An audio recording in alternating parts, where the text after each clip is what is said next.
queridos, bem-vindos ao canal Ale Audiobook, além das páginas. Vamos para uma nova jornada. Hoje vamos começar a leitura deste livro de Sêneca sobre a brevidade da vida. Vou falar um pouquinho deste livro, bem interessante. Ele é um dos tratados filosóficos mais conhecidos de Sêneca, um renomado filósofo estoico romano. O livro, escrito como uma carta endereçada a Paulino, explora a natureza do tempo e como as pessoas o utilizam. Nós vamos falar dos principais temas do livro, que são a ilusão do tempo, a importância da sabedoria, o desperdício do tempo, o valor do presente, a reflexão sobre a morte. E esse livro ele continua sendo relevante hoje, pois aborda questões universais sobre o uso do tempo, a busca pelo significado e a importância de viver uma vida focada em valores essenciais. As lições de Sêneca são atemporais, oferece insights valiosos para qualquer pessoa interessada em filosofia, autoconhecimento e na melhoria da qualidade da nossa vida. O estilo de escrita de Sêneca é acessível e direto, tornando suas ideias fáceis de compreender e aplicar na vida cotidiana. Este livro é um lembrete poderoso de que, ao nos dedicarmos ao que realmente importa, podemos transformar a aparente brevidade da vida em uma existência plena e gratificante. Vamos lá comigo? A Paulino. A maior parte dos mortais, Paulino, queixa-se da malignidade da natureza, porque somos gerados para uma curta existência, porque esse espaço de tempo que nos é dado transcorre tão veloz, tão rápido, que, com exceção de bem poucos, os demais, a vida, os deixa exatamente nos preparativos para a vida. E não é, conforme opinam, só a massa de insensatos que deplorou esse mal comum. Esse sentimento provocou queixas também de homens ilustres.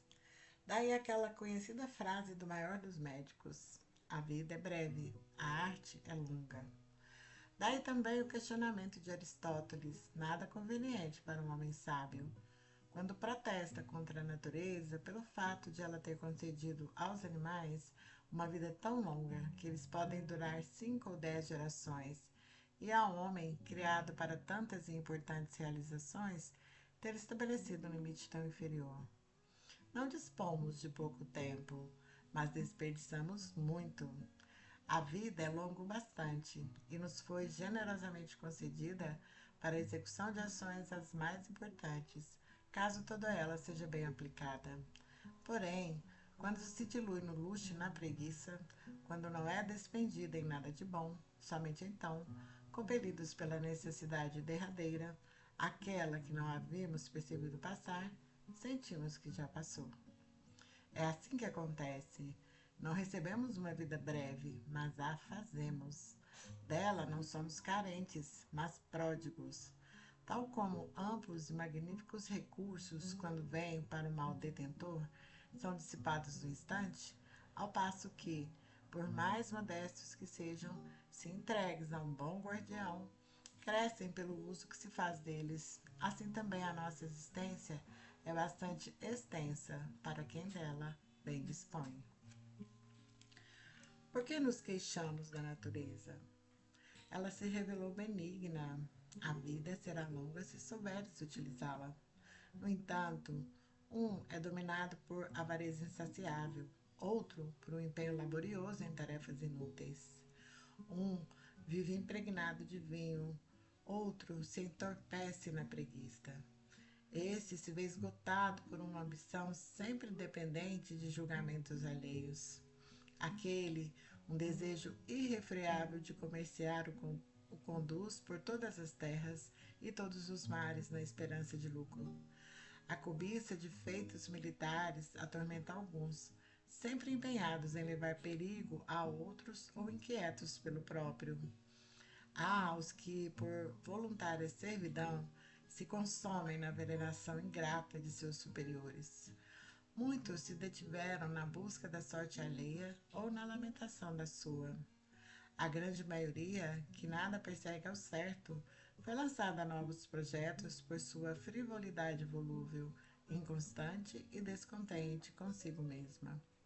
A alguns não agrada nenhuma meta para a qual possam direcionar seu percurso, mas o destino surpreende entorpecidos e bocejantes, de tal modo que eu não duvidaria ser verdadeiro o que no maior dos poetas vem afirmado à maneira de um oráculo. É diminuta a parte da vida que vivemos. Realmente, todo o período restante não é vida, e sim tempo. Por todo lado, suas imperfeições os encalçam e circundam e não permitem que se reergam ou que levantem os olhos para discernir a verdade, mas os retêm submersos e fixados nos desejos. Nunca lhes é possível voltar-se para si mesmos. Se alguma vez lhe advém casualmente algum repouso, agitam-se, tal como em alto mar, onde mesmo depois dos ventos subsiste a turbulência e jamais se veem desocupados de seus desejos. Achas que eu falo desses cujos males são incontestáveis? Olha para aqueles cuja felicidade todos acorrem. São sufocados pelos próprios bens. Para quantos as riquezas são opressivas, quanto a eloquência de muitos e um encargo cotidiano de dar prova de seu engenho fazem verter sangue, quantos empalidecem por seus prazeres contínuos, a quantos não deixou nenhuma liberdade o bando de clientes que os rodeia. Enfim, percorre todos esses, desde os mais humildes até os mais elevados. Este invoca um defensor, aquele que lhe presta assistência. Um está em perigo, outro defende, um outro julga. Ninguém reivindica ter a posse de si mesmo. Um se consome por causa do outro. Informa-te sobre esses cujos nomes se conservam na memória. Verás que eles são reconhecíveis pelas seguintes características. Aquele é ligado a Cicrano, este outro a Beltrano. Ninguém pertence a si próprio. Então, é uma insensatez completa a indignação de alguns. Eles se queixam do menosprezo dos que lhes são superiores, porque não tiveram tempo para eles quando desejavam encontrá-los. Ousa queixar-se da soberba do outro, além alguém, ousa queixar-se da soberba do outro, alguém que para si mesmo nunca tem tempo. Aquele, porém, mesmo com expressão insolente, olhou para ti, quem quer que sejas, ouviu tuas palavras, admitiu-se ao teu lado. Tu jamais te dignaste a te observar e a te ouvir. Assim, não há razão para que censures em alguém essas obrigações, posto que, na verdade, sempre que tu as cumprias, não é que desejavas estar com a outra pessoa, mas não podias estar consigo mesmo. Uau!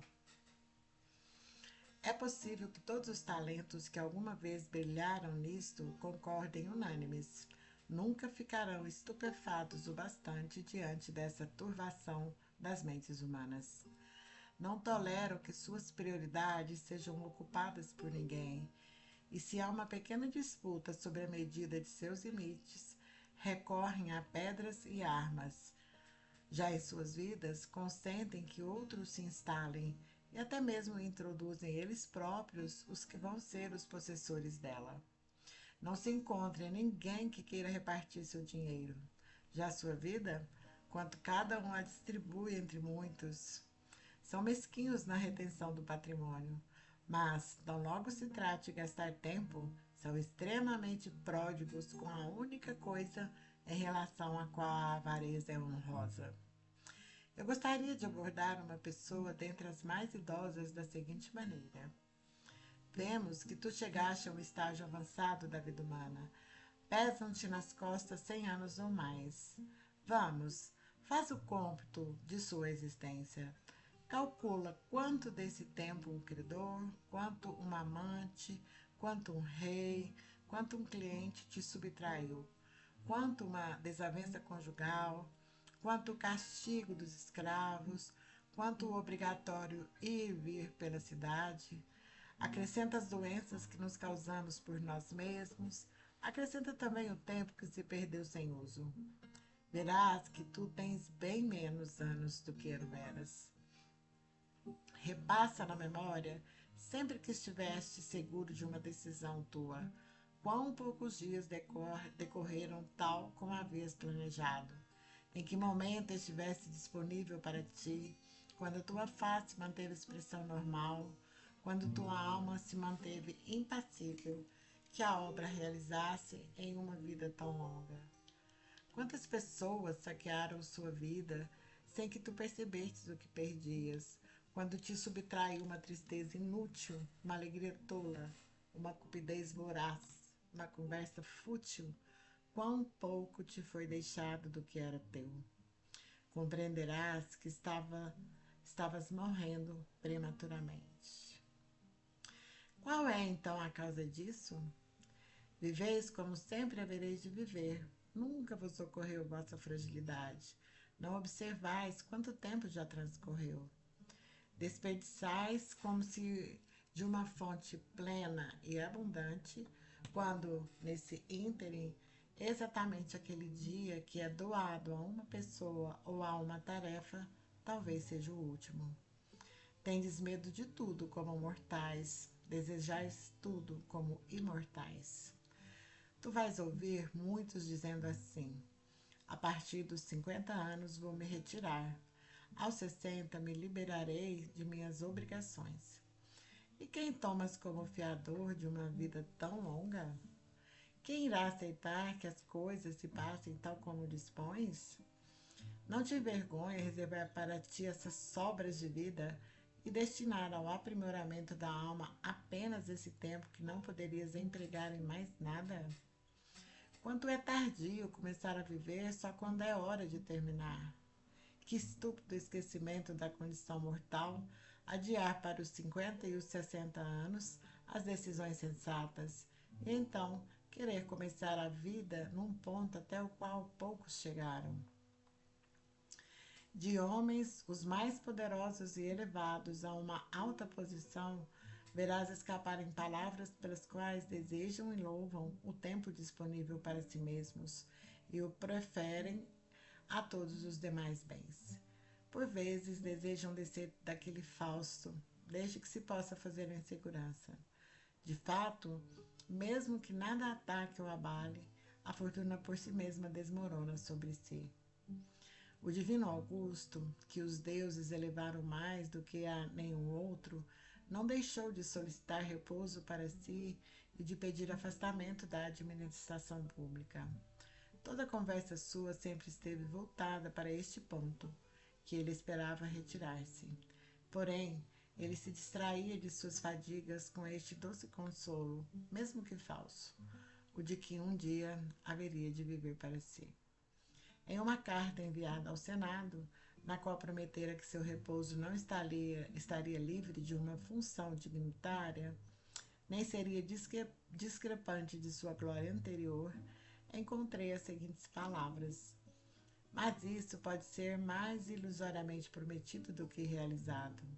No entanto, posto que a alegria real ainda demora, o desejo de um momento por mim tão almejado levou-me a experimentar de antemão algo desse prazer, pelo deleite de expressá-lo em palavras. O ócio pareceu-lhe um bem tão grande que ele o tomou antecipadamente em pensamento, posto que pelo usufruto não podia. Ele que via todas as coisas subordinadas exclusivamente a si, ele que ditava a sorte de homens e nações, com toda alegria imaginava aquele dia em que haveria de despojar-se de sua grandeza. Ele havia experimentado quanto suor produziam aqueles bens que brilhavam por todo o mundo, quantas preocupações encobriam. Levado a combater primeiro contra seus concidadãos, depois contra seus colegas, por fim contra parentes, espalhou sangue por mar e por terra.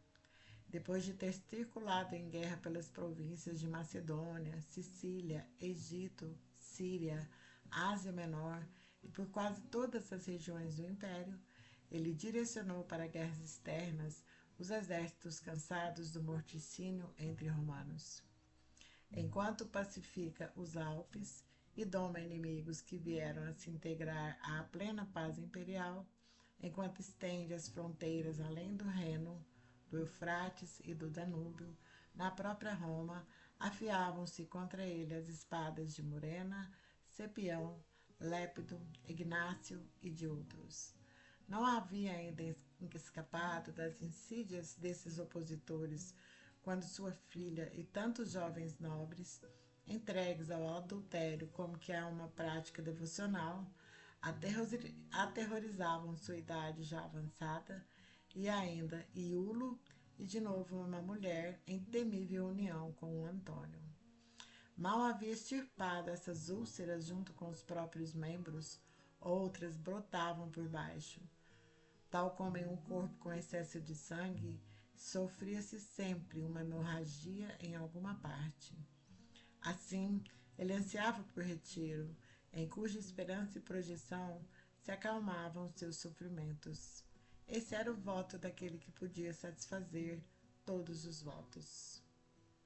Marco Cícero, fustigado entre Catilinas e Clódios de um lado e Pompeus e Crassus de outro, aqueles inimigos declarados, estes amigos duvidosos, enquanto balança a deriva com a República e tenta detê-la em seu naufrágio, para no fim ser tragado com ela, nem tranquilo na prosperidade, nem capaz de tolerar as adversidades, quantas vezes não abomina até aquele seu consulado, louvado por ele não sem motivo, mas sem limites. Que palavras lamentáveis ele exprime em uma epístola a Ático, depois de já derrotado Pompeu, o pai, quando então o filho procurava recompor na Espanha suas forças dispersas. Queres saber, diz ele, o que eu faço aqui? Permaneço semilivre em minha vila de Túsculo. Outras palavras acrescenta, com as quais deplora a época anterior, queixa-se da presente e desespera da que virá. Cícero se diz semilivre, mas, por Deus, nunca um sábio recorrerá a um termo tão humilhante. Nunca será semilivre uma pessoa de liberdade íntegra e sólida, independente, de pleno direito e mais elevada que as outras. Ora, o que pode estar acima daquele que está acima da fortuna?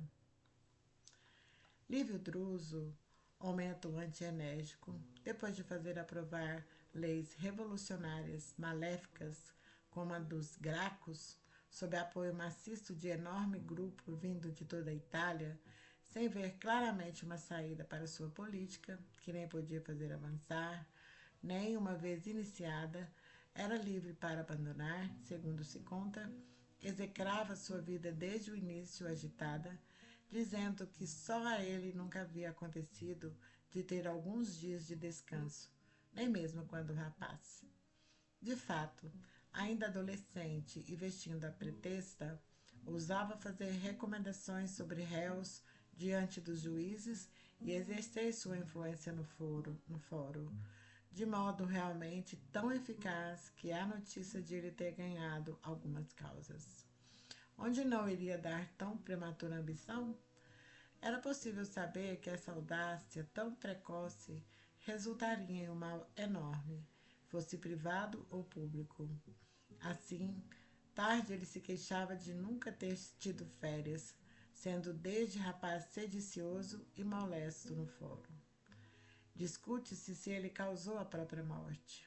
De fato, sucumbiu depois de repentinamente sofrer um ferimento na virilha. Se duvidavam alguns de ter sido voluntária sua morte, ninguém de ter sido oportuna. Seria supérfluo mencionar muitas pessoas que, apesar de para os outros parecerem felicíssimas, deram contra si testemunho exato ao odiar toda atividade que empreenderam em seus anos. Mas, com tais lamentos, não modificaram nem os outros, nem a si próprios, pois seus sentimentos retornam ao padrão habitual logo depois de descarregados pelas palavras.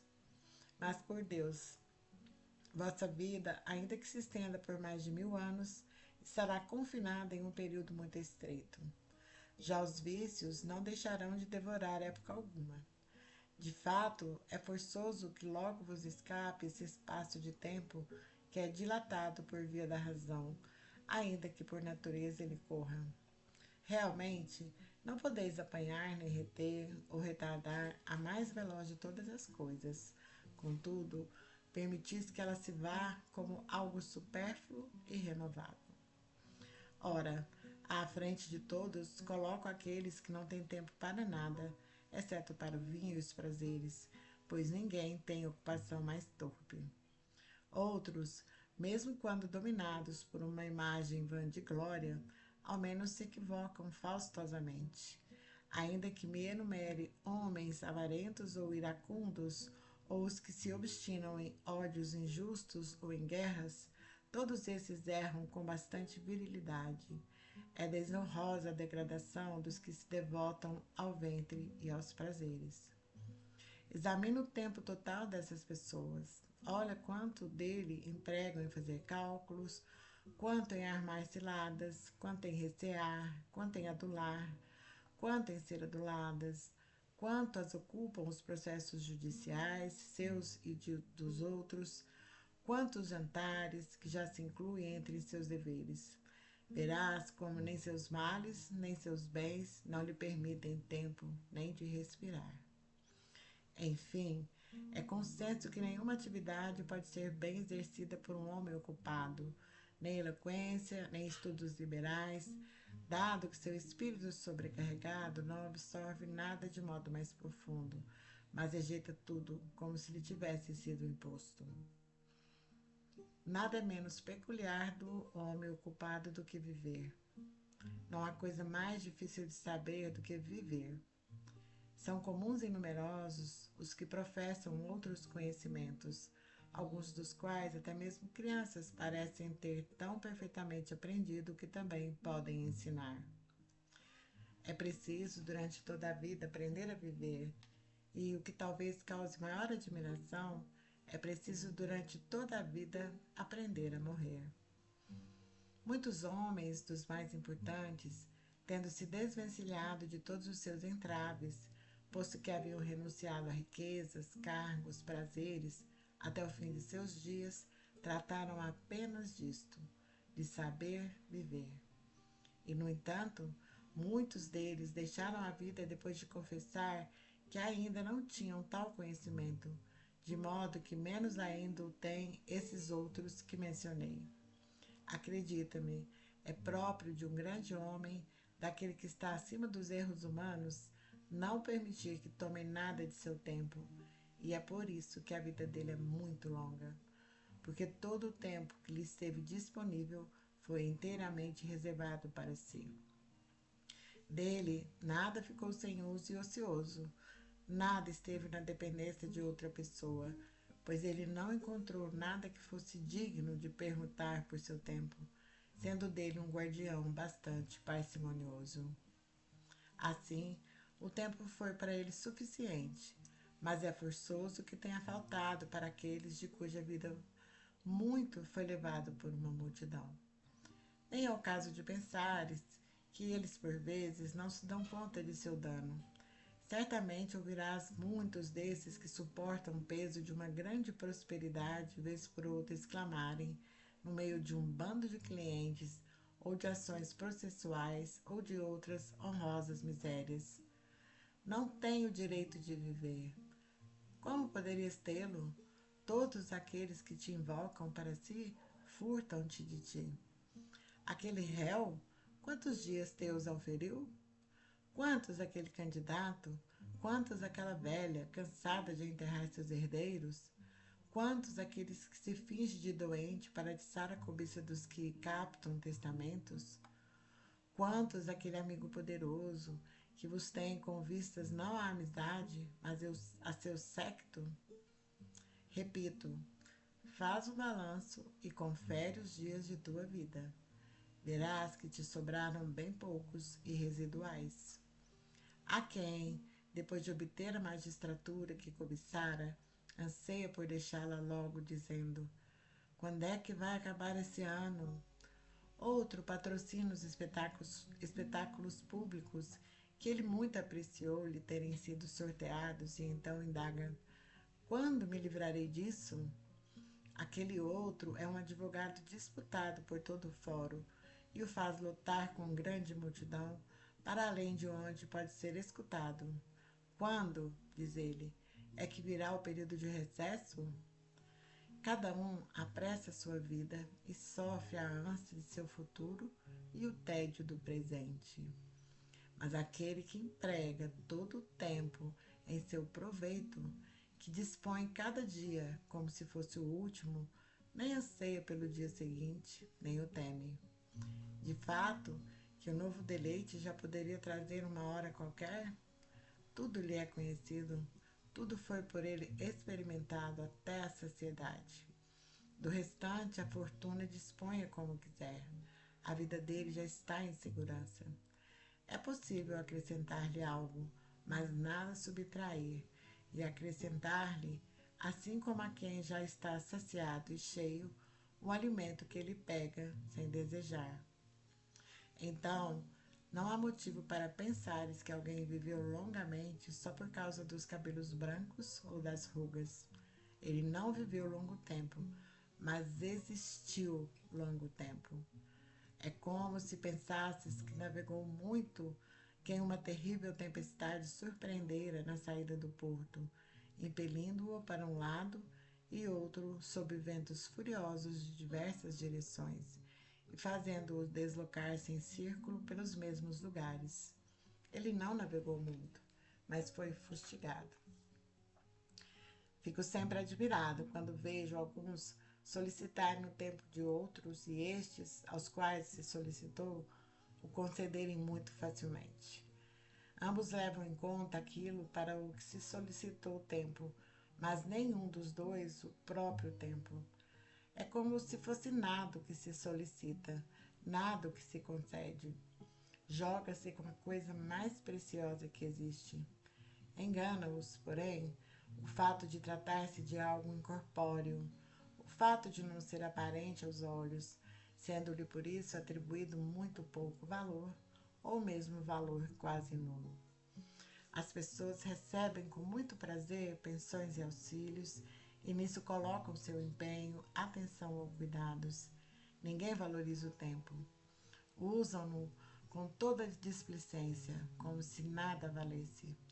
Mas verás essas mesmas pessoas, quando doentes, tocar os joelhos dos médicos se delas estivesse aproximando um risco iminente de morte, ou dispostas a despender todo o seu patrimônio para preservar sua vida, se temem uma pena capital. Tamanha é a discrepância de seus estados psíquicos. Mas se fosse possível expor a cada um, do mesmo modo que a soma de seus anos passados, igualmente a de seus anos futuros, como ficariam alarmados de ver que lhes teriam restado poucos? Como os poupariam? Ora, é fácil gerir aquilo que, apesar de exíguo, é certo. Com mais cuidado se deve conservar o que não se sabe quando irá faltar. Porém, não há razão para pensar que eles ignoram quão precioso é o tempo. Costumam dizer àqueles que mais amam que estariam dispostos a lhes dar uma parte de seus anos. Eles dão sem o perceber. Dão, contudo, de modo que subtraem de si sem haver incremento para aqueles. Mas o próprio fato dessa subtração ignoram. Por isso lhes é tolerável o dano de um prejuízo inaparente. Ninguém vai restituir os teus anos. Ninguém vai devolver-te de novo a ti mesmo. A vida segue a trajetória que iniciou e não retrocede ou detém seu curso. Não fará tumulto nem advertirá sobre sua velocidade. Deslizará em silêncio. Ela não se prolongará por ordem de um rei, nem pelo favor do povo. transcorrerá do modo como foi determinada desde seu primeiro dia. Não sofrerá nenhum desvio, nenhum retardo. O que irá acontecer? Tu estás ocupado, a vida se apressa. Nesse íntere, a morte irá chegar, para a qual, querendo ou não, terás de ter tempo. Pode haver algo mais insensato do que o pensamento de algumas pessoas? Digo aquelas que se jactam de sua prudência. Estão empenhadamente ocupadas para que possam viver melhor. Planificam sua vida com dispêndio de vida. Dispõem seus planos num longo prazo. Ora, mas a maior perda da vida é a protelação. Esta nos arranca um dia após o outro, rouba-nos o presente enquanto promete o futuro. O maior obstáculo à vida é a expectativa, que fica na dependência do amanhã e perde o momento presente. Tu dispões o que está nas mãos da fortuna, deixas de lado o que está nas tuas. Para onde olhas? Para onde te projetas? Tudo o que há de vir repousa na incerteza. Vive de imediato. Proclama-nos o maior dos poetas, cantando essa fórmula salutar, como que inspirado por lábios divinos. Para os tristes mortais, os melhores dias da vida são sempre os que fogem primeiro. Virgílio, Geórgicas 3, 66, 7. Por que tardas, diz ele? Por que ficas parado? Se não o utilizas, ele escapa. E mesmo que o utilizes, ele escapará. Assim, deve-se velozmente lutar contra a rapidez do tempo disponível para nós. E como que beber logo de uma rápida torrente que não há de fluir para sempre. Isso também diz o poeta a perfeição para censurar uma indecisão infinita, pois diz não as melhores épocas, e sim os melhores dias. Porque é que, segura e indolente, em meio a tão intensa fuga do tempo, estendes em uma longa série os teus meses e anos, de modo que bem pareceu a tua avidez? Ele te fala do dia e exatamente desde que está em fuga. Há então alguma dúvida de que os melhores dias são os primeiros a fugir para os tristes mortais, isto é, para os ocupados? Seus espíritos, ainda pueris, são oprimidos pela velhice, a qual eles chegam os desavisados e indefesos. De nada se precaveram, caíram nela de súbito e desprevenidos, sem terem percebido que diariamente ela se aproximava. Assim como uma conversa, uma leitura, uma reflexão mais profunda distrai os que estão em viagem e eles se dão conta de que chegaram antes de ter notado que se aproximavam, assim também este trajeto de nossa vida, contínuo e tão rápido que percorremos com o mesmo passo, em vigília ou dormindo, não é aparente para as pessoas ocupadas, exceto no fim. E assim vamos finalizando um pouco da carta a Paulino e em breve voltaremos com o restante. Belíssimas reflexões para vocês, para nós, sobre a questão do tempo e como estamos despendendo esse tempo, né, a nosso favor ou não. Acho que esse trecho do livro já trouxe várias e poderosas reflexões para nós. Obrigada por estar aqui comigo. Não se esqueça de se inscrever no canal, deixar o seu like e compartilhar com aqueles a quem amamos, para que juntos a gente possa ter conversas agradáveis sobre este livro e este tema muito importante e interessante. Estou deixando também aqui na descrição do vídeo o link para a aquisição do livro, tá bom? Muito obrigada por estarem aqui comigo e até breve.